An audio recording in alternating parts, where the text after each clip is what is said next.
যারা সূত্র সহ দর্জির কাজ শিখতে আগ্রহী বা শিখতে চান, কাটিং এবং সেলাই শিখতে চান, তারা আমার এই চ্যানেলটি সাবস্ক্রাইব করে সাথে থাকুন এবং ভিডিওগুলো শুরু থেকে শেষ পর্যন্ত দেখুন। আশা করি ইনশাল্লাহ নিজে নিজে কাটিং করতে পারবেন, কোথাও যাওয়ার প্রয়োজন নেই। আশা করব ভিডিওটি শুরু থেকে শেষ পর্যন্ত দেখবেন। দেখেন, আজকে প্রথম ক্লাস, ধারাবাহিক ক্লাস চলতে থাকবে ইনশাল্লাহ, নিয়মিত দেখতে থাকেন। 1 নম্বর, আজকে প্রথম ক্লাসে শিশুদের জাঙ্গিয়া মাপ মাত্র একটি, যথা হিপ। হিপ কি আমরা জানি না, একটা মাপ হলেই জাঙ্গিয়া কাটিং করা সম্ভব।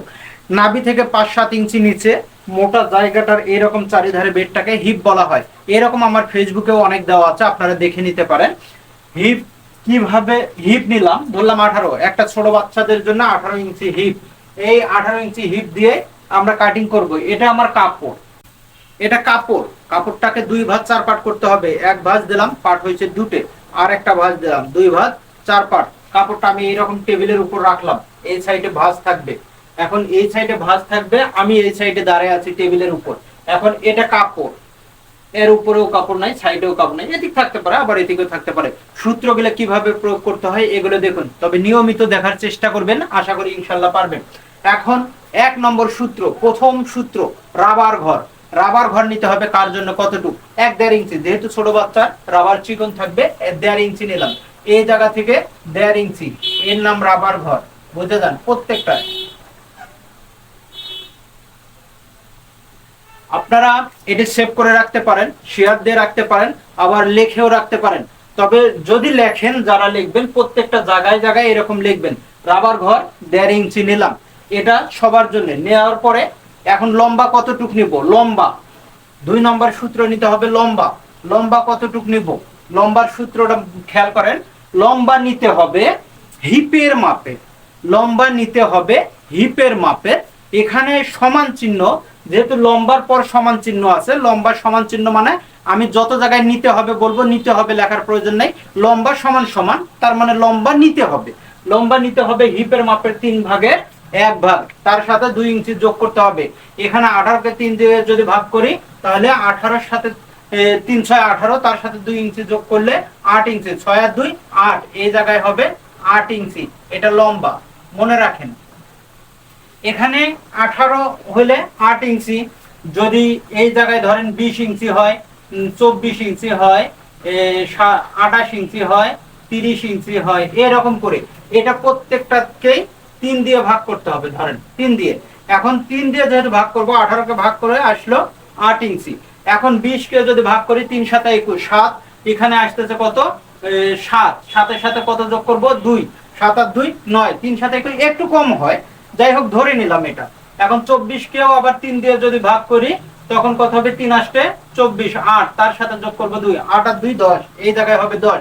আবার ধরেন 28কে যোগ করেন, 3 নং 27, 9, 9.5 ধরেন, 9.5-এর সাথে যোগ করব কত, 2, 9.5 যোগ করব 2, 9.5 আর 2 11.5। আপনি 11 নিলেও চলবে, সমস্যা নেই। হাফ ইঞ্চি কম বেশি, অনেক সময় নতুনদের সেলাইয়েরও কম বেশি হতে পারে। 30কে আবার 3 দিয়ে ভাগ করেন, 3 10-এ 30, তার সাথে যোগ করব 2। প্রত্যেকটাতে মনে রাখেন, যত আসবে আপনার হিপের মাপটা, অর্থাৎ বডির মাপ যত হয়, হিপের মাপও তাই হয়। বডির মাপ বা হিপের মাপ যত আসবে, তাকে 3 দিয়ে ভাগ করব, তার সাথে যোগ করব 2, তাহলে লম্বা হলো আমার 8 ইঞ্চি। এখন দেখেন, এটা নিলাম।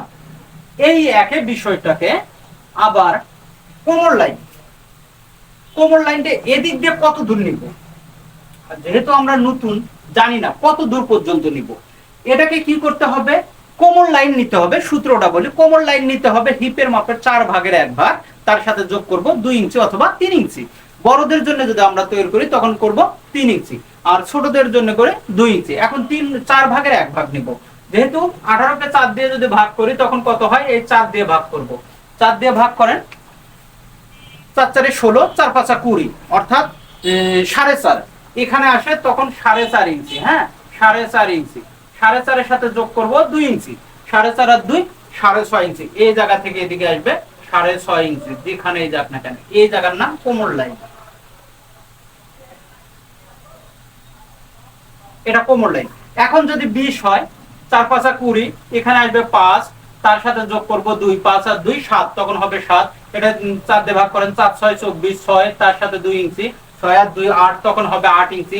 28 কে 4 সাথে 28, তার সাথে 2 ইঞ্চি 9, তখন এই জায়গায় হবে 9। 30 হোক 4 দিয়ে 7 7.5, তার সাথে 2 ইঞ্চি হবে 9.5।